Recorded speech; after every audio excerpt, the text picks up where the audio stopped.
অত্যন্ত দূরের একটা সফর। এই সফরে আগে থেকে কোনো সৈন্য পাঠানো যায় না। আমি এই সফরের জন্য তেমন কোনো প্রস্তুতিও নিতে পারি নাই। বাহলুল বলতেছে, বাদশাহ যদি বিষয়টা এরকমই হয় আপনি একটু অবস্থান করেন, আমি আসতেছি।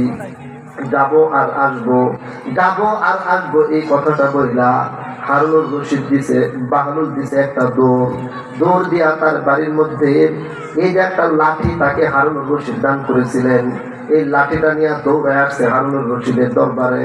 হারুনুর রশিদের দরবারে এসে লাঠিটা হারুনুর রশিদকে দিয়ে বলতেছে, বাদশাহ একদিন লাঠি দিয়ে আপনি আমার হাতে দিয়েছিলেন, আমার হাতে দিয়ে বলেছিলেন আমি যদি আমার যে বেউকুফ কাউকে কোনোদিন পাই তাহলে যেন লাঠিটা আমি তাকে দান করি।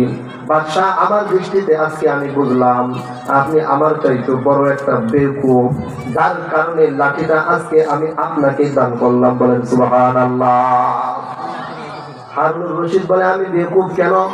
বাহলুল বলে, এই জন্য আপনি বেউকুফ, আপনি যখন দুনিয়ার এক দেশ থেকে আরেক দেশে সফরে যান, এক দেশ থেকে আরেক দেশে যখন আপনার যাত্রা হয় তখন আপনাকে দেখি কত সৈন্য সামন্ত আগে পাঠায় দেন, সেখানে থাকার জন্য সুন্দর ব্যবস্থাপনা গ্রহণ করেন, আপনার ডানে বামে সামনে পিছনে কত লোকজন থাকে।